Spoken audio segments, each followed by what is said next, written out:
Aunque tú no lo sepas, ya estás comunicando con animales. En este vídeo te voy a hablar de 3 hallazgos de la neurociencia con los que vas a entender que la comunicación con animales es algo que podemos hacer todos y todas. Te cuento.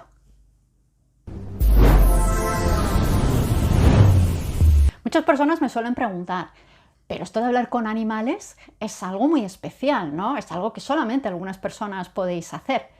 Bien, pues yo siempre respondo lo mismo, no. Esta es una habilidad que todos y todas tenemos y podemos desarrollar. No es algo esotérico ni algo especialmente dificultoso. Se puede explicar desde muy distintos puntos de vista. Pero hoy te traigo 3 teorías que la neurociencia maneja y con las que a ese nivel más científico podrás entender que ya tenemos todo lo que necesitamos para comunicar con animales. Cuando hablamos de neurociencia, ¿a qué nos estamos refiriendo? Bueno, pues es un conjunto de disciplinas distintas que se ocupan de entender el funcionamiento de nuestro sistema cerebral, de nuestro sistema nervioso, de cómo organizamos toda esa información. Es un conjunto de disciplinas entre las que podemos encontrar genética, neuropsicología, informática, química, biología, neurología, neurolingüística y muchas más. Y es un campo fascinante. Día a día están descubriendo aspectos de nuestro cerebro, de nuestro sistema nervioso, que nos ayudan a ir profundizando cada vez más en nuestra mente. La mente, hoy por hoy, es una gran desconocida y desconocemos mucho más de lo que sabemos. El primer concepto del que te voy a hablar es la resonancia límbica. Alude a una parte de nuestro cerebro que es el sistema límbico, que está especializado en detectar y analizar los estados emocionales de los demás.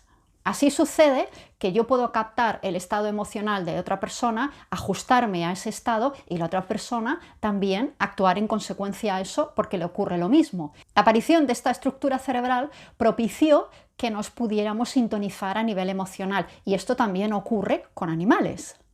Hay una neurocientífica, Candace Pert, que fue la primera que habló de que todas las emociones que vivimos tienen una parte física y una parte vibracional. A través de esas vibraciones emitimos esa frecuencia y también recibimos esa frecuencia, con lo cual nos vamos modulando unos y otros. Así fue surgiendo la teoría de la resonancia límbica, que habla de la existencia entre las personas y los mamíferos también de esa conexión natural empática, de esas conexiones no verbales y que facilitan las relaciones sociales. Nuestro sistema nervioso no es independiente, sino que se va estableciendo una conexión con los otros que tiene alrededor y las emociones son la clave de esa sintonización.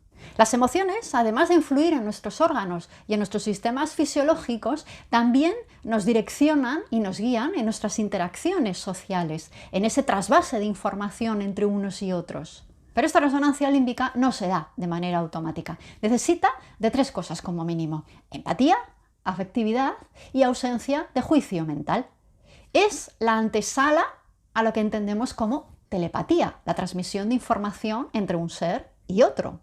Y te voy a contar algo curioso. ¿Conoces la serie Sense8 de las hermanas Wachowski?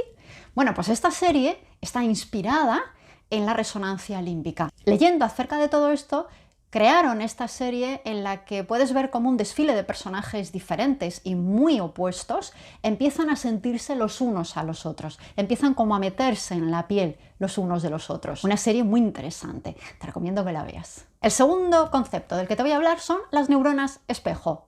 Como muchos descubrimientos de la ciencia, llegaron a descubrirlas por una casualidad. Resulta que este hombre llamado Ricciolati, un científico italiano, estaba estudiando a un macaco y estaba concentrado en entender cómo cuando agarraba algo con la mano se le activaban unas neuronas sí y otras no. En ese momento entró un compañero suyo comiendo nueces. El mono se quedó mirando a este compañero comiendo las nueces y ellos, al mirar el escáner, se dieron cuenta de que se estaban iluminando las mismas neuronas que cuando era el mono el que comía esas nueces. El cerebro hacía lo mismo al ver esa acción que si la estaba haciendo. Y así se acuñó el término de neuronas espejo. Este experimento más tarde se confirmó con personas, con perros y con más animales. Estas neuronas espejo nos permiten entender el funcionamiento de los demás no solo a nivel conceptual, sino sintiendo también lo que el otro siente. También se les llama las neuronas de la empatía, por ser las que están implicadas en la comprensión de las emociones de los demás. Como ves, con estas neuronas espejo y con esta resonancia límbica tenemos ya herramientas potentes para entender qué le está pasando al otro, qué le está pasando a los demás sin tener que recurrir a la transmisión de la información a través del lenguaje.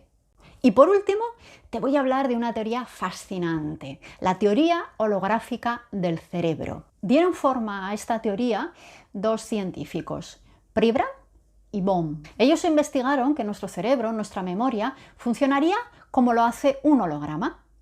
Un holograma es una representación nítida y con todo lujo de detalles de una persona, un objeto, pero que está hecho a base de haces de luz. La diferencia con el original es que no se puede tocar, no tiene una materia. La característica en la que se fijaron estos investigadores es que si tú partes por la mitad un holograma, cada mitad conserva la totalidad de la imagen. Y lo mismo ocurre si esa mitad la vuelves a partir en otra mitad. Así, cada porción, cada parte, por pequeña que fuese, seguiría conservando la imagen completa y tridimensional. Lo que nos están diciendo es que el todo se encuentra en cada parte y en cada parte se encuentra el todo. Hay que tener en cuenta que Bohm era amigo de Krishnamurti, con lo cual, cuando se acercaba a investigar, su pensamiento distaba mucho de la de un científico occidental. Él bebía de otras fuentes filosóficas y místicas. En las teorías holonómicas del cerebro que ellos desarrollaron, nos hablan de que el cerebro tendría esa capacidad de tener toda la información del universo ahí plasmada. La parte está en el todo y el todo está en la parte. Y desde esta perspectiva podemos entender cómo la información del universo está en cada pequeña partícula, con lo cual fenómenos como por ejemplo las sincronicidades, la clarividencia, la telepatía, son entendibles y son algo de lo más natural. Como ves, la neurociencia es un campo de investigación apasionante y día a día surgen más teorías con las que superamos ese concepto de que la consciencia está sujeta a un soporte físico, es decir, que la consciencia viaja a través de otros planos y de otros soportes más allá que nuestro cuerpo. Espero que te haya clarificado que comunicar con animales, comunicar con plantas, comunicar con otros seres y no utilizar para eso el lenguaje o nuestros códigos lingüísticos es algo muy natural y que está en la capacidad de toda persona. Te invito a que explores el curso express de comunicación con animales y me cuentes a ver qué vas descubriendo. Nos vemos en otro vídeo.